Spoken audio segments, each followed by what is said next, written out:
Alright,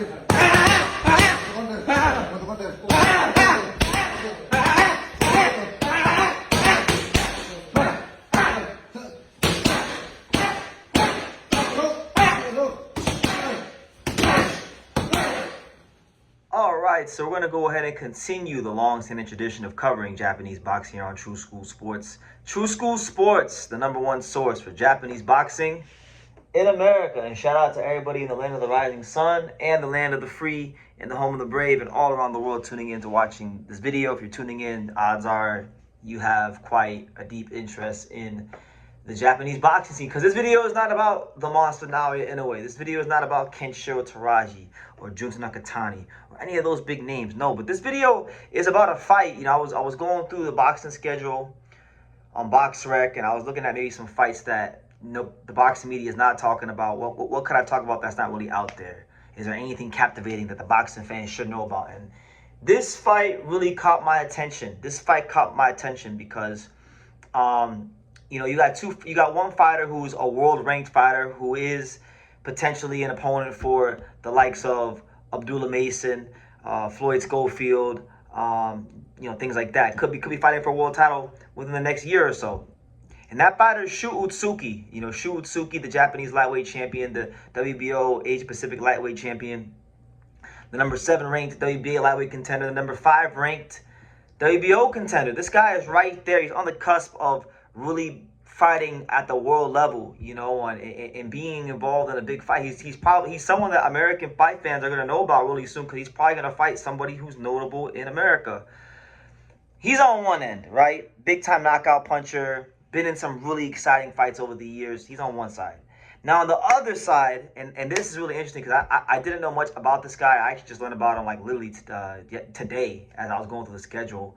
But yeah, you got you know, 6-0, 6 knockout, you know, knockout artist, Reito Takahashi, you know, from Chiba, Japan. Shout out to Chiba, you know.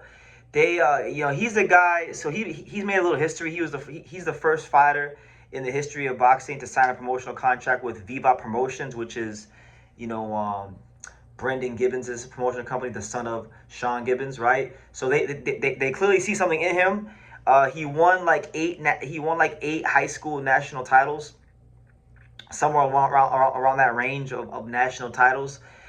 He actually wound up beating up Sora Tanaka. Sora Tanaka, who's the welterweight, the Mike Tyson Yokohama. He beat him in the amateurs, and he spent a lot of time sparring in the States, most notably at Knuckleheads Boxing Gym, which is Brendan Gibbons' and Sean Gibbons' boxing gym in Las Vegas. He sparred with like Regis Prograis. I think he might have even sparred with like Bruce Carrington, because there was a picture of him and Bruce Carrington. So he's been getting good work in the States. Both guys actually have been getting some work domestically, because Shu Utsuki was training with Manny Robles over there in California. So this is a fight that on the Japanese domestic level is a very, very big fight.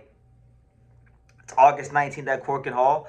But even on the world stage, as far as the landscape of the world stage of the lightweight division, this fight will have world level implications, you know. So that's the intrigue of it. And then stylistically, when you break it down, it's a really interesting matchup, because when you talk about Shu Utsuki, you know, he's firmly established as the #1 lightweight in Japan right now, because he's walked through a pretty tough stretch of Japanese fighters, you know, like Izuki Tomioka and Masahiro Suzuki multiple times, and you know, just, you know, he had that big war with Katsuya Yasuda, where he had to, you know, really go through some trials and tribulations right back in 2024. So you know, the Japanese lightweight scene is always pretty solid. You know, and I would say he's had some real wars to get to this point, to become Japanese champion, to become the OBPF champion, to really earn his spot. And I'm pretty sure he's not looking to give it up, because he has bigger ambitions than just fighting, being the #1 Japanese lightweight. He wants to be a world champion, right? And he's going to get his title shot in this next year or so. But then you got Reito Takahashi. So for all intents and purposes, Reito Takahashi is being fast-tracked. He's getting stuck in with Shu Utsuki in the 7th professional fight. It's a tough fight, but I don't think he, like, with all respect to Utsuki, I don't think, from what I've seen on tape of Utsuki, I don't think he's out of his depth. I think it's a fight he can win, because this dude is really punching like that. And aside from that, you know, he had good amateur experience. He seems to have a little bit of speed. And Utsuki's not a guy that's gonna move around the ring. He's gonna be right there in front of him. It's gonna be a war. It's gonna be another classic war at the Hall, at Corkin Hall. And based on what I've seen of him, I'm putting Shu Utsuki on upset alert. I am putting him squarely on an upset alert because this guy really is punching through the target, and I just don't think Utsuki is gonna move enough to offset what he does, and I think it will be one of those wars, and Utsuki's been through a lot of wars, and Shu Utsuki's been knocked out before. You know, he got knocked out in his one professional loss 3 years ago against Shuma Nakazoto, who he just fought Taiga Imanaga to a really close decision in his last fight, so he's not no pushover. He's a good fighter, but he stopped Shu Utsuki. So if he can stop, I hate to play the triangle theory, but if he can stop Shu Utsuki, I believe Reito Takahashi can stop Shu Utsuki, because Reito Takahashi, even though he hasn't really fought anybody, and we'll see, I think this will be a good test for him. He hasn't really fought anybody too crazy. He fought one guy who was 10-0, and then he fought a faded version of Mark John Yap, right? But he hasn't really fought anybody on this level in a Shu Utsuki. So we'll see if he really is a puncher, or if he's just beating up, if he's just a can crusher, or if his power is really like that. But I think it is like that, from the delivery system to how he throws his punches to all that stuff. I genuinely believe that he is punching like that. And what Shu Utsuki is going to have going for him in his favor is that Takahashi has never gone past the 4th round. This is a 10-round fight. He's never gone past the 4th round. He's never been taken to those deep, dark waters. And if Shu Utsuki can stand up to the power, which I think he definitely can, because he's proven that he can do that in his career. He's gone the distance before. Utsuki's actually gone 9 rounds. He's gone the full 10 rounds in his last fight. Went the full 10 rounds. So that does a lot for a fighter's confidence. And that's where we're gonna see if Takahashi has the boxing skills and the know-how to beat a guy like this. Because look, if he's able to do this, Reito Takahashi puts himself on the world level, because Utsuki's on the world level. He's literally a world-ranked fighter, top 5, top 10, real credible lightweight. He's a guy that's right there to challenge for a world title. This is a guy that I could see.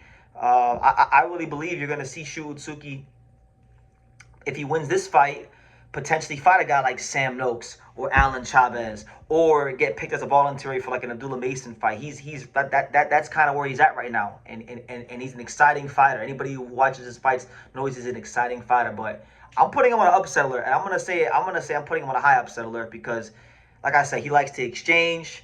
This fight's at Corkin Hall. Corkin Hall has this thing about it where you get 2 Japanese fighters undefeated, or not undefeated, but when it's high stakes and it's at the Hall between 2 Japanese fighters, generally speaking, you're gonna see some shit. And I think this is this is gonna be one of those type of fights. And if I was in Japan right now, if I was in Japan in August, I'd be going to this fight, no doubt about it, because it's one of them fights. It's one of those fights that, like, I'd be up for, because stylistically, I think style-wise, the styles are going to mesh very, very well. So those are my thoughts, and I wanted to bring it to the attention of the boxing world and really just broaden the coverage of Japanese boxing. Shu Utsuki, Reito Takahashi, OBPF titles on the line. #1 status as the #1 lightweight in Japan is on the line. And world level implications are on the line. So August 19th, Corkin Hall should be a good one. Let me know what you guys think in the comments down below. Make sure you guys take the time to subscribe, and I will see you in the next video.